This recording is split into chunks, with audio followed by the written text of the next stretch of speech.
I respect Isiah Thomas's talent. To me, the best point guard of all time is Magic Johnson, and right behind him is Isiah Thomas. No matter how much I hate him.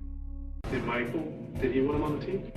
Well, I can't speak for Michael, but no, I did not want him on the team. I don't mind Michael Jordan saying, I didn't want Isiah to be on the dream team. I don't mind, you know, if Larry Bird said, I don't want Isiah to be on the dream team. But if Scottie Pippen say, I don't want Isiah to be on the dream team. That's a problem. Man, come on.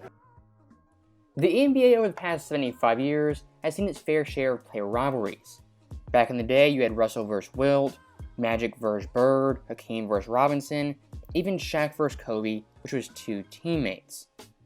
But one player beef and player rivalry that surpasses all those is Isiah Thomas vs. Michael Jordan, as this beef has been alive for nearly 40 years due to social media as well as numerous documentaries. And going to the origin of this rivalry, we look at the 1985 All-Star Game in Indianapolis, where Isiah Thomas played college basketball. Now for this All-Star Game, Isiah, he was in his 4th year, and Michael Jordan was a rookie fresh in the league. And at this point, many NBA superstars, according to reports, didn't like Jordan, thought he was too flashy, he was cocky and arrogant, and the overall media was pushing him way too hard for a young, unproven star. And with that being the case, allegedly, some players in the East and West conspired to freeze Jordan out of this game. Those players being Isiah Thomas, Magic Johnson, as well as George Gervin. 3 players that have very strong ties to Detroit and the state of Michigan. And if these guys actually devised this plan, it worked to perfection in this game, as Jordan, as an all-star starter, only had 7 points on 2 of 9 shooting, with 4 fouls and an 11-point loss. You stink. Now, going back and watching the actual film, if you look at this game, Isiah Thomas does pass to Jordan consistently, and in my view, there was no real freeze out by those 3 all-star players. And Isiah himself, he makes a pretty good point about this, saying how could he himself, as a 4-year player, and still relatively unproven, influence 2 guys who were established NBA superstars. And one guy on Magic wasn't even on Jordan's team, as he was playing for the Western Conference, not the East. If you ask me what I think happened, I think Jordan in this moment, he was very, very nervous for his first All-Star game, and only scoring 7 points was a big time letdown. So what did he do? He blamed the East starting point guard, that being Isiah, for quote-unquote not passing the ball enough. I think Jordan, in his own mind to this day, still believes Isiah froze him out of this game, when 40 years later, there's little or no evidence that's even the case. And one quick thing I do want to note, the next time Isiah and Jordan played was shortly after their All-Star game in Chicago.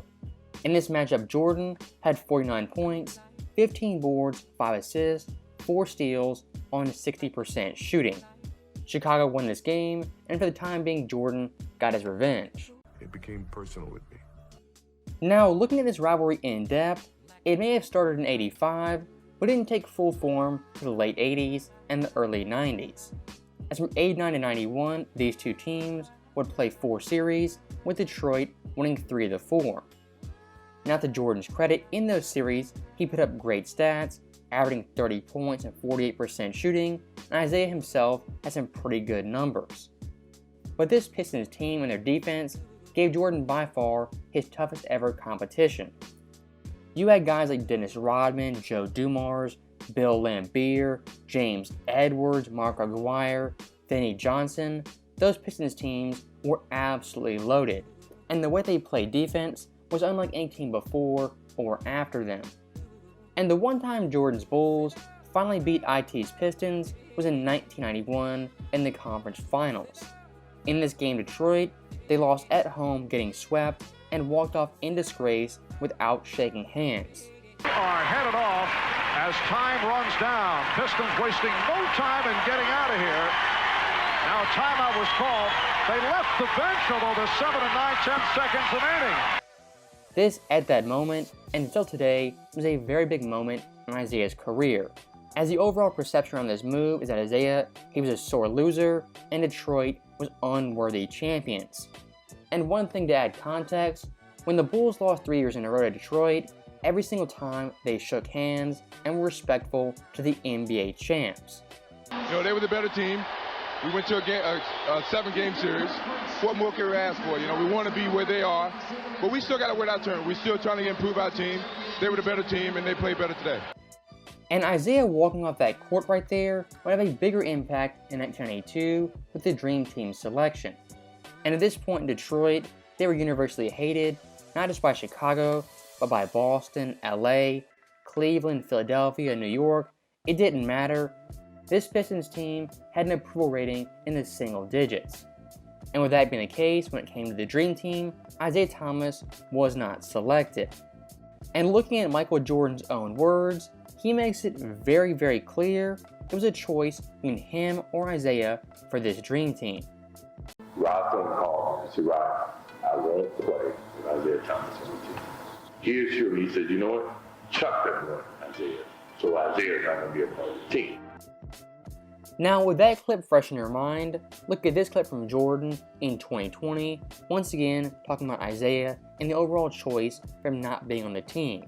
Now, it was insinuated that I was asking about him, but I never threw his name in there. Based on the environment and the camaraderie that happened on that team, it was best harmony. Would Isiah made a different feeling on that team? Yes. You want to attribute it to me? Go ahead, be my guest. But it wasn't me. Looking at both those clips, the second one sounded like a politician trying to explain their mistakes. I think it's pretty obvious to everyone Jordan did not want Isiah on that team, as back in '92, he gave an ultimatum, it's him or me. Now, looking back on these stories 40 years later, still to this day, we don't know the absolute truth, and I don't think we ever will, as both these guys are stuck in their ways and are sticking to their stories till they die. Now in the future, if you want to look at 2 ways to solve this, I would say both these guys have a sit-down interview like Shaq and Kobe, or even Isiah and Magic. That would be absolutely ratings gold, and every NBA fan past and present would tune in to watch these 2 guys hash it out. Now looking at option 2, they can get in the ring like Mike Tyson and Roy Jones Jr. and slug it out at age 60. This shit like 2 of my uncles fighting at the barbecue. Get your uncle out of here. Get him out. You go meet me in the backyard. I'm tired of this shit. Come on. Now, being realistic, once again, I think both these guys, they'll never bury the hatchet and truly be satisfied with their overall playing careers. And that's why, in my personal opinion, the 90s is still the best era in NBA history. The players, the rivalries, the dynasties, the uniforms, to this day it's all amazing, in large part due to Isiah and MJ, who kicked off the decade one of the greatest rivalries in NBA history. And Isiah Thomas only a few days ago had a tweet responding to an article about Jordan talking about the freeze-out game. Isiah basically said Jordan is lying about it, or at the very least exaggerating what happened. And looking at all the evidence, I think that is most likely the case. As once again Jordan and Isiah, they're super competitive, and they'll use any slight, any negative, to motivate them and propel them to greatness. I think in that '85 All-Star game, Jordan simply had a bad game and was starstruck by the moment. But in typical MJ fashion, he took it personally, and the Isiah-MJ rivalry was officially born.